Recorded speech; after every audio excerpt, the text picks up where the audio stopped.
कैसे हुई माँ दुर्गा की उत्पत्ति की कहानी।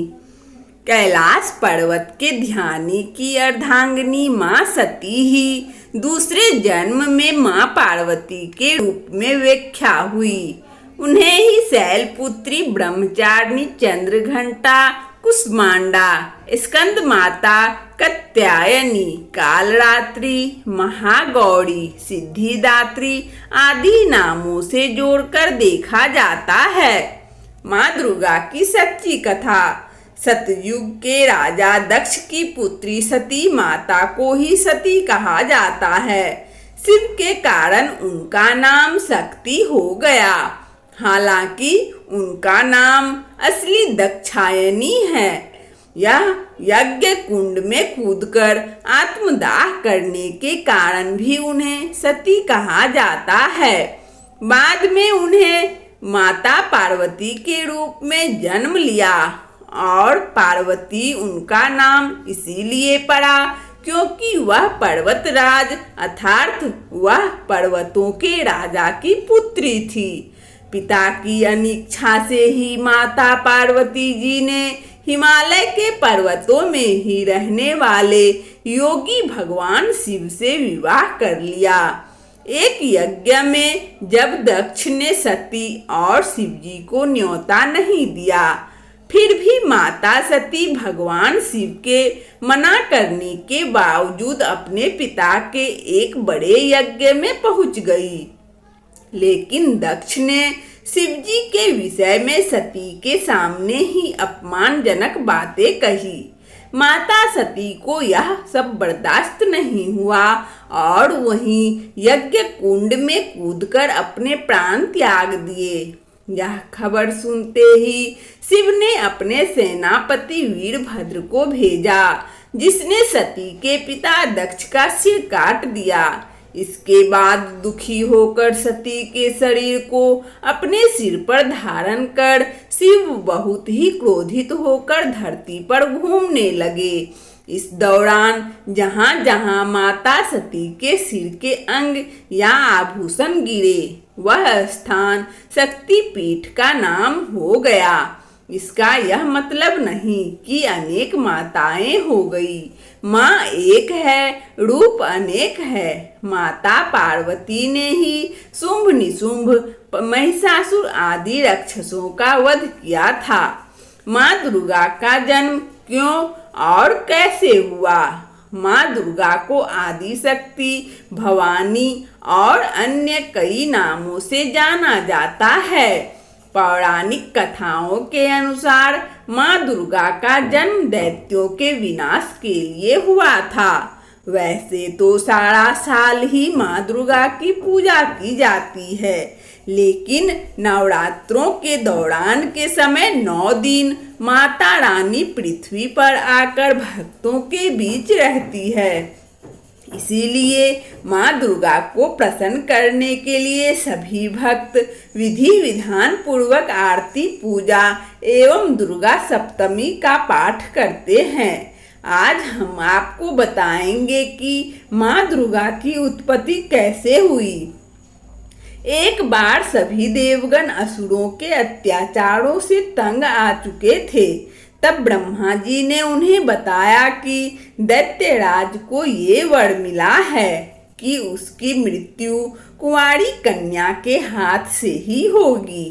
तभी सभी देवों को एक तरकीब सूझी।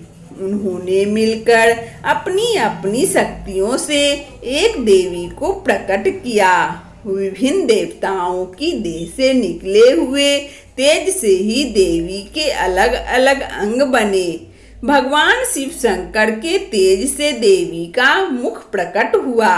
यमराज के तेज से मस्तक और बाल, विष्णु जी के तेज से भुजाएं, चंद्रमा के तेज से स्तन, इंद्र के तेज से कमर, वरुण के तेज से जंघा, पृथ्वी के तेज से नितंब, ब्रह्मा के तेज से चरण, सूर्य के तेज से दोनों पैरों की उंगलियां, प्रजापति के तेज से सारे दांत, अग्नि के तेज से दोनों नेत्र, संध्या के तेज से भौवें, वायु की तेज से कान तथा सभी अन्य देवताओं के तेज से देवी के भिन्न भिन्न अंग बने।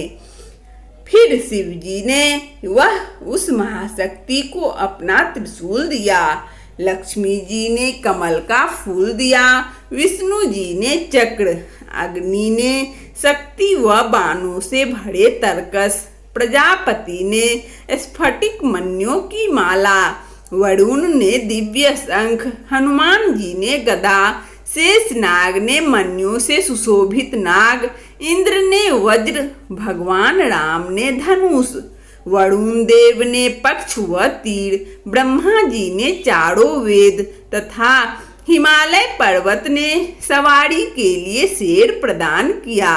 इसके अतिरिक्त समुद्र ने बहुत उज्जवल हार, कभी न फटने वाले दिव्य वस्त्र, चूड़ामणि, 2 कुंडल, हाथों के कंगन, पैरों मके नूपुर तथा अंगूठियां भेंट की। इन सभी देवताओं शक्तियों को देवी ने अपने 18 भुजाओं में धारण किया। तब जाकर माँ दुर्गा की उत्पत्ति हुई। माँ दुर्गा इस सृष्टि की आदि शक्ति है, यानी आदि शक्ति है। पितामह ब्रह्मा जी, भगवान विष्णु और भगवान शंकर उन्हीं की शक्ति से सृष्टि की उत्पत्ति, पालन पोषण और संहार करते हैं। अन्य देवता भी उन्हीं की शक्ति से शक्तिमान होकर सारी कार्य करते हैं। माँ दुर्गा के इस तेज को देखकर दैत्यराज बहुत ही ज्यादा डर गया था, लेकिन देवी दुर्गा ने अपने शक्तिशाली स्वरूप व शेर और शस्त्रों से उसे मार दिया। तभी से इस शक्तिशाली देवी को माँ दुर्गा के नाम से जाना जाता है और आज भी माँ दुर्गा पूरे संसार का कल्याण ही करती है और जो सच्चे मन से इसकी पूजा अर्चना करता है उसकी हर मनोकामना पूरी जरूर होती है। जय माता दी। माता का रूप माँ के एक हाथ में तलवार और दूसरे में कमल का फूल है।